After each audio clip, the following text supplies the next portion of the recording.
What's good, peeps? Thanks always for passing by the channel. Much appreciated. Hit that subscribe button if you guys are new. All right, so Josh Taylor gets the decision over Regis Prograis and in turn wins the World Boxing Super Series final. He won it by majority decision. What were the scorecards again? 114, 114. I think 115, 113, or 115, 112, and 117, 112, which is a bit much. It wasn't that far. It wasn't that wide at all. I had it. I kind of stopped scoring it, but in my head, I think I had it something like Josh Taylor by a couple of rounds. I think Josh Taylor done some really good work there. And I think we have a special talent on these shores. I really do think he is very, very good. We always wax lyrical about the fighters overseas, right? We watch those fighters fight in America and we get really pumped up and excited by them. We should get pumped up and excited by Josh Taylor. He is very, very good. And there isn't much he can't do in the ring, right? He's got boxing IQ. I thought Prograis, I keep getting his name wrong. You know why I keep getting his name wrong? I hear people that I think know their shit pronounce it Prograis, and then I think I heard Michael Buffer today say Prograis. So we're going to say Prograis for the sake of this video. I thought he would maybe dominate the inside work, and Josh Taylor decided to fight him on the inside, and I think towards sort of round 8, 9, started to win that battle. And that was demoralizing for Prograis, who came on strong in the end. But I think that's what kind of won in the fight. At distance, Josh Taylor's always going to win. I think Josh Taylor struggled a bit with the body shots and the work and the movement of Prograis.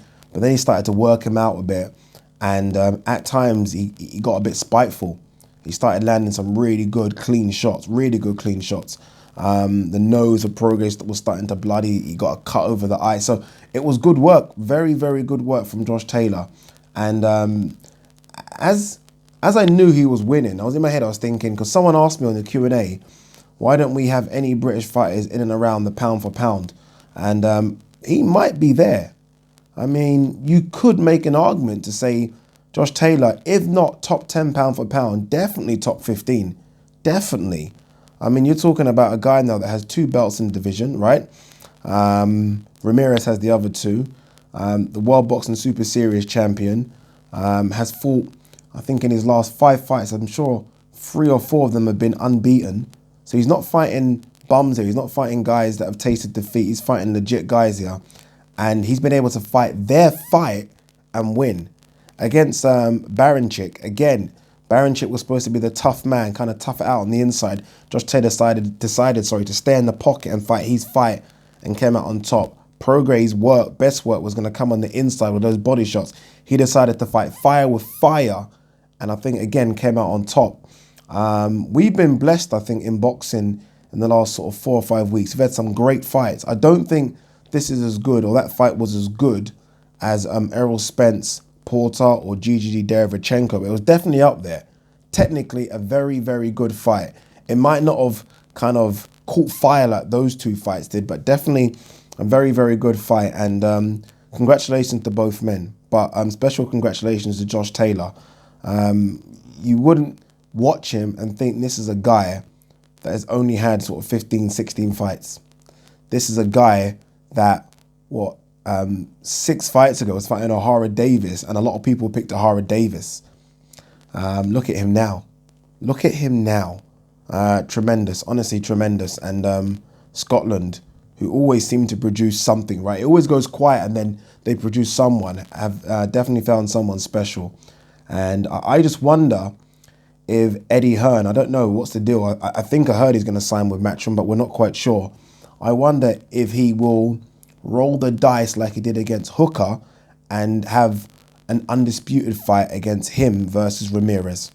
I wonder. I mean, that's what we want as fans. We want that. And for now, he probably will have a voluntary. There is talks about Lewis Ritson, which would be a walk in the park for him. And that's no disrespect to Ritson. I like Ritson, but there's levels to this game. And Josh Taylor is levels above Ritson, levels above. But it's a big fight, right? It's a big money fight anyway, in terms of it would sell out a big arena in that kind of Newcastle area. But I do wonder how long Josh Taylor will stay at 140 pounds for. He's a big guy. He's pretty big, isn't he? Pretty tall, but not wiry. He's not very skinny, and there is a bit of meat on that body. So I do wonder if he does struggle to make the 140-pound limit, and if so, now he's a double world champion. If he'll decide to go to 147 pounds, if he can't get the Ramirez fight and other big fights, there aren't that many big names at 140 pounds. I mean, yes, we're hearing about Broner coming down and maybe Mikey, if Mikey don't get the Pacquiao fight, but there aren't many big names. The big names, and if you like the money fights, are at 147 pounds. And I do wonder if he will go to 147. But congratulations to Josh Taylor. I did do in my preview video, I want to mention this because I did get it wrong. I did in my preview video say that Prograis is tougher than Taylor. I take it back. Taylor is tougher than Prograis. Taylor is one tough motherfucker, really is.